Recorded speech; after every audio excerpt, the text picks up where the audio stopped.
बिस्मिल्लाहिर्रहमानिर्रहीम और अस्सलाम वालेकुम। मैं हूं वजाहत सईद खान न्यूयॉर्क सिटी से। विद मी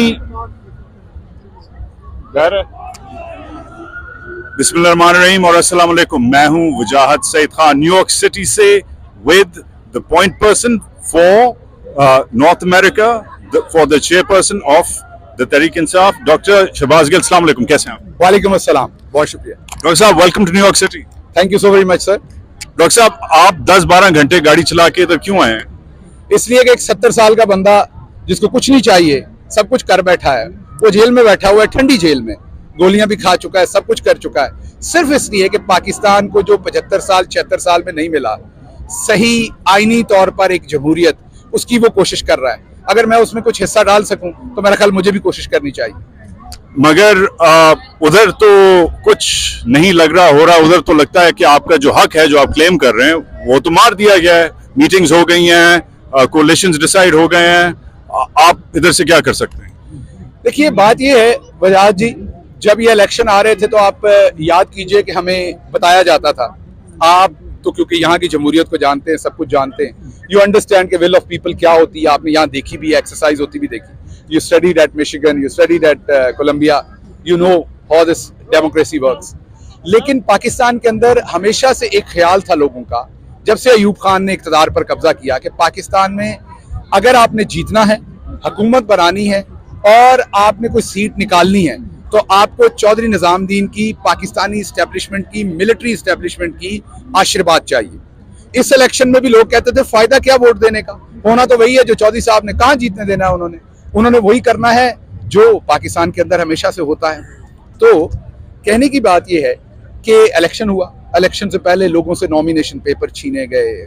आप याद कीजिए परवेज अलाई साहब की बेगम मोनस अलाई की वालदा, उनसे छीने गए पेपर्स। जो तजवीज़ कुनंदा, तईद कुनंदा, उनको अगवा किया गया, हमारे से बल्ले का निशान छीन लिया गया। सबने कहा अब खत्म हो गया, कुछ नहीं हो सकता, क्योंकि यही 76 साल की हमें लर्निंग थी। फिर क्या हुआ?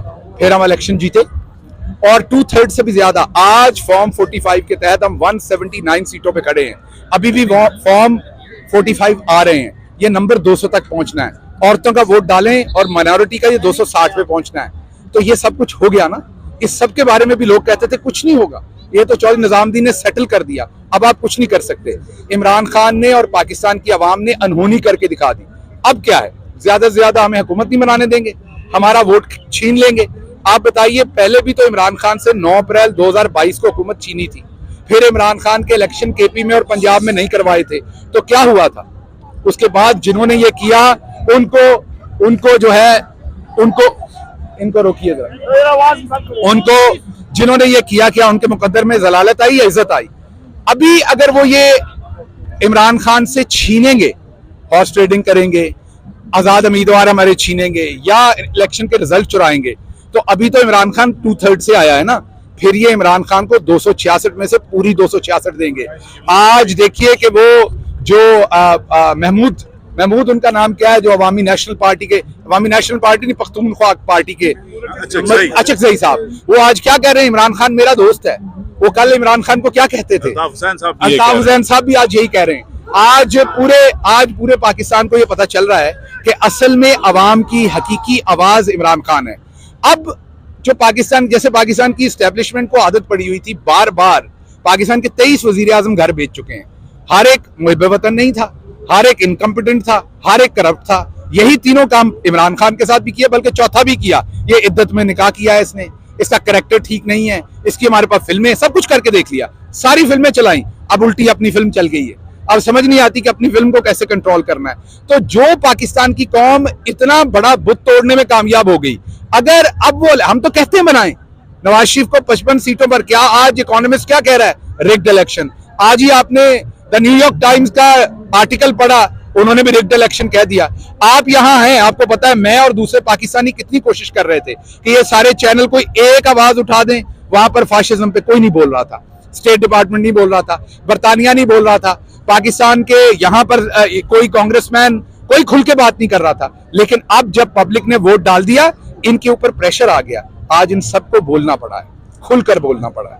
अब रद्द अमल पहले मुझे बताएं इधर से भी कि इस सब का क्या फायदा है और उधर से भी, उधर क्या हो रहा है? क्योंकि अभी थोड़ी देर पहले हमारे कॉलीग हैं डॉक्टर मोहित पीरजादा ने ट्वीट की है कि उधर सीनियर मिलिट्री लीडरशिप खान साहब से जेल में जाके मिली है। अब what do you make of all of this? देखिए, मेरे पास इसकी कोई इन्फॉर्मेशन नहीं है, टू बी ऑनेस्ट। मैं इसको कंफर्म नहीं कर सकता बिल्कुल भी। लेकिन इमरान खान डीलर नहीं है, लीडर है। उसने कौम के सामने अपना मुकदमा रखा है। उसने कहा है कि अगर मैं गलत हूं तो मुझे वोट ना दीजिए, अगर सही हूं तो मेरे ये मसाइल हैं, इनके ऊपर वोट दीजिए। अवाम ने 2/3 से ज्यादा मेजोरिटी इमरान खान को दे दी है, सबने देख लिया है। अब अगर किसी ने हमसे बात करनी है तो दो ही बातें, हमारे मैंडेट को, मीन अवाम के मैंडेट को तस्लीम किया जाए, इमरान खान को बेल के ऊपर फौरी तौर पर रिहा किया जाए, हुकूमत बनाने का मौका दिया जाए ताकि पाकिस्तान आगे बढ़े। रही बात जो कुछ हुआ, जिन्होंने कानून की खिलाफ वर्जी की, मतलब मैं बार बार कहता हूं अरशद शरीफ के साथ जो हुआ, उसका फैसला उसकी मां ने करना है, हम नहीं कर सकते। हम माफ, ये अल्लाह का कानून है, हम नहीं माफ कर सकते। जो जिले शाह के साथ हुआ वो उसकी मां ने फैसला करना है। वो अगर मैं, इमरान खान साहब, कोई भी इसके अंदर डंडी मारेंगे तो क़यामत के दिन हम अल्लाह के हजूर हाजिर होंगे। लेकिन जो मेरे साथ हुआ, जो बहुत सारों के साथ हुआ, वो हम मुल्क के वसीतर मफाद में छोड़कर आगे बढ़ने को तैयार है। इमरान खान, मुझे पता है, मैं इमरान खान को जानता हूँ, वो स्टेट्समैन है, वो कभी जातियात को बीच में नहीं लाता, उसकी ईगो नहीं है। जब पाकिस्तान है, वो सब कुछ भूल कर आगे चलने को तैयार होगा। ये फौज हमारी है, ये मिलिट्री हमारी है, हम अपनी फौज से मोहब्बत करते हैं, हम अपनी फौज को तगड़ा, हमें तो दुख होता है जब फौज गैर मकबूल होगी, तो मेरे लिए ये बड़ी कोई खुशी की बात होगी। हमें दुख होता है, हम नहीं चाहते कि हमारी फौज सियासत में लाके उसे, वो एक प्रोफेशनल इंस्टीट्यूशन है, उसे प्रोफेशनल रखा जाए। इसीलिए मैंने आज ही ट्वीट में जनरल आसिम मुनीर, जो पाकिस्तान के आर्मी चीफ है, उनसे गुजारिश की है, 10 पे 10 गुजारिश की है कि इस टाइम भी समुद्री में हमारे कैंडिडेट्स, उनके साथ धांधली की गई है, वो अपना हक मांग रहे हैं फ्री एंड फेयर इलेक्शन का, उनके सामने फौज खड़ी की गई है। पहले कुछ अनासर ने धांधली की है, अब अवाम जब आवाज उठा रही है तो आवाज दबाने की कोशिश कर रहे हैं और फौज को उसके लिए इस्तेमाल कर रहे हैं। इससे हमारी फौज का इंप्रेशन खराब होगा। आसिम मुनीर उस इंस्टीट्यूशन के हेड हैं। मेरी उनसे गुजारिश है कि ऐसे अनासर की सरजनिश करें, इस चीज को बंद करें और पाकिस्तान में जमहूरियत को फलने फूलने दें। अच्छा, speaking of general Asim Munir, आज आपने सुबह ISPR की स्टेटमेंट पढ़ी, उसमें बेसिकली 3 पैराग्राफ थे। एक पैराग्राफ था मुबारक हो, इलेक्शन हो गया है। दूसरा पैराग्राफ था कि अब हम उम्मीद करते हैं कि हुकूमत बने, और तीसरा पैराग्राफ था कि स्टेबिलिटी की तरफ मुल्क चले। बेसिकली लुबे लुबाब आपको बता रहा हूं, ये तीनों चीजों से, या कांग्रेचुलेशन से, या हुकूमत बनने से, या मुल्क स्टेबिलिटी की तरफ जाए, इनसे आप एग्री करते हैं? Are you on the same page with army chief? जी बिल्कुल, मैं चाहता हूं स्टेबिलिटी हो, मुल्क आगे बढ़े और मुल्क के अंदर इकोनॉमिक स्टेबिलिटी आए। लेकिन ये सब कुछ कब आएगा? जब रूल ऑफ लॉ होगा, फ्रीडम ऑफ स्पीच होगी, डेमोक्रेसी होगी, मतलब पाकिस्तान का आइन होगा। पाकिस्तान का आइन क्या कहता है? अवाम जिसको मैंडेट देती है उसको हुकूमत दें। पाकिस्तान का आइन कहता है कि हमारी अफवाज जो हैं, बहादुर अफवाज, सरहदों की हिफाजत के लिए। पाकिस्तान के आइन के मुताबिक पॉलिटिकल मेडलिंग नहीं हो सकती। पाकिस्तान के आइन के तहत जोड़ और तोड़ में हमारी फौज का कोई काम नहीं है। हमारी फौज अपने आइनी रोल के अंदर जाए। फौज हमारे सर का झूमर है। हम तो एंटी फौज नहीं है, हम तो, हमारे अंदर तो वो कीड़ा नहीं है कि फौज को कमजोर करना है। हम वो वाले लोग तो नहीं है, हम तो फौज से मोहब्बत करने वाले लोग हैं। तो हम आगे बढ़ना चाहते हैं। और आज मुझे ये भी अफसोस हुआ, उनको नहीं स्टेटमेंट देनी चाहिए थी। एक दफा देखिए, टाइम्स, इकोनॉमिस्ट, न्यूयॉर्क टाइम्स, बरतानिया, अमेरिका, सब इस इलेक्शन को रिग्ड कह रहे हैं, और आज उन्होंने इसको मुनसफाना और शफाफाना कह दिया। जियो टीवी, हामिद मीर, आप सिरिल अल्मेडा, ये हमारे कोई सपोर्टर तो नहीं है ना, सबको पता है। ये तमाम लोग इस इलेक्शन को रिग्ड कह रहे हैं। एन उस वक्त जिसने भी आर्मी चीफ से ये स्टेटमेंट करवाई है, वो ना फौज का खैर ख्वाह है ना आर्मी चीफ का खैर ख्वाह है। This was wrong timing. एक रिग्ड इलेक्शन को साफ शफाफ कहना, ये आर्मी चीफ को मतनाज़े बनाने की कोशिश है। I agree. अच्छा, गवर्नमेंट फॉर्मेशन की बात करते हैं। बाजार में एक बात गर्म है कि MQM, PPP वगैरह के साथ बातें चल रही हैं PTI की। किसने किसको पेशकश की है, किसका क्या प्लान है, ये बताइए। देखिए, बात यह है कि पॉलिटिक्स में सब चीजें बिल्कुल ओपन होती हैं, लेकिन कुछ बुनियादी असूल होते हैं। MQM ने हमें तब छोड़ा जब, याद होगा आपको, कि उनको पता था क्या हो रहा है, किसके इशारे पे छोड़ा। आपको लगता है कि मोमन एक सुराग से 2 दफा डसा जा सकता है? इस MQM के साथ हम कर लें और फिर बादशाह सलामत ने कहें कि फिर डिच कर दो, फिर डिच कर दें।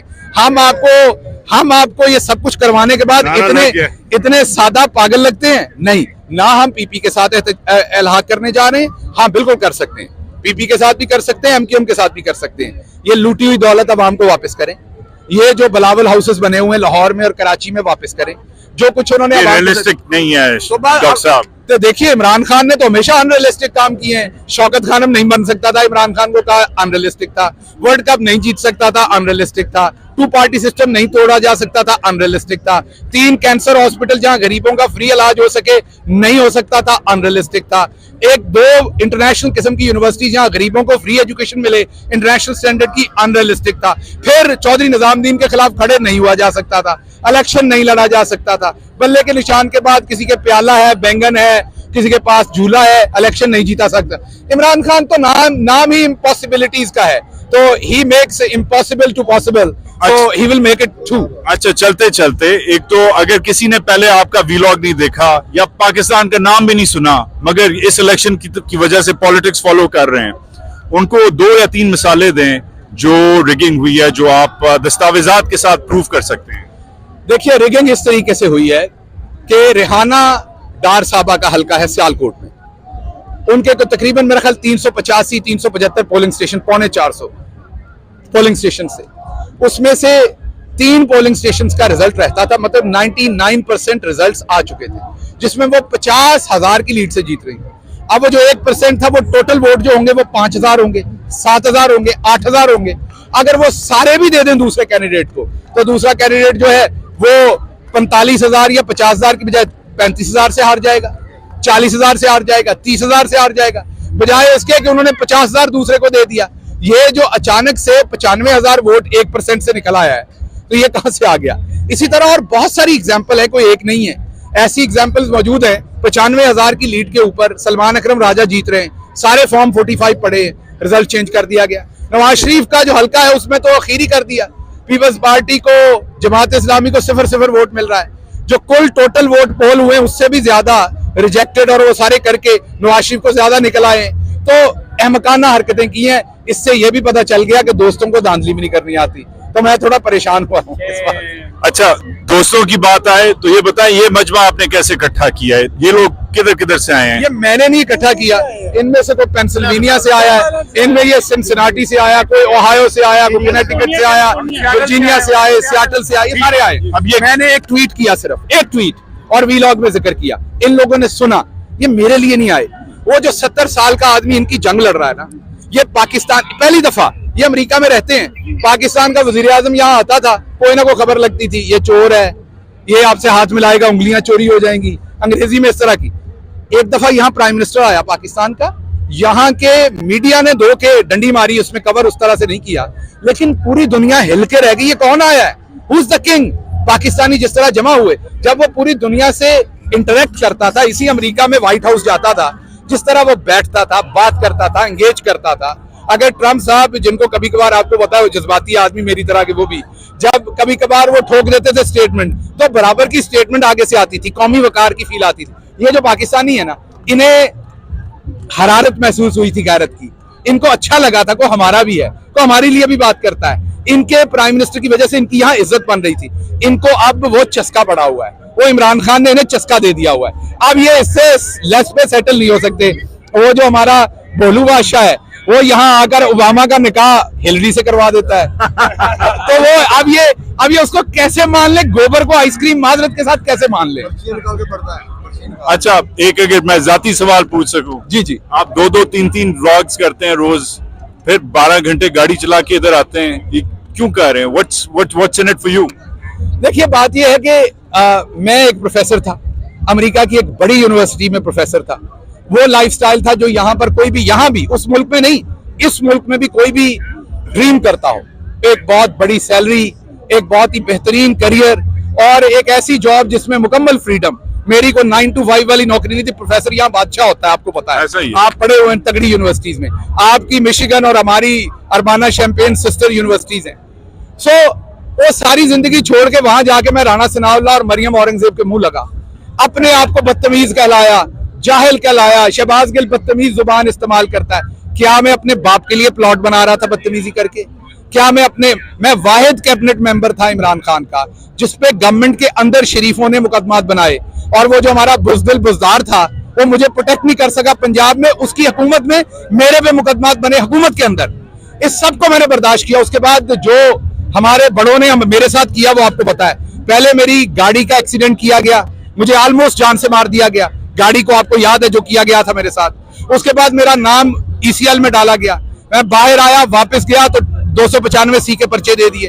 फिर गद्दारी बगावत में उठा के नंगा करके मारा गया, उल्टा लटकाया गया, 27 केसेस बनाए गए, मेरी जिंदगी बर्बाद करके रख दी गई। एक ही कमिटमेंट थी, जब मैं जेल में था तो एक ही बात अल्लाह मियां से पूछता था कि या अल्लाह मैं ये सब कुछ किसी अपने मकसद के लिए छोड़ के आया था। मैं अल्लाह से एक ही बात पूछता था कि आप गवाह हैं, मैं अपने लिए नहीं छोड़ के आया था।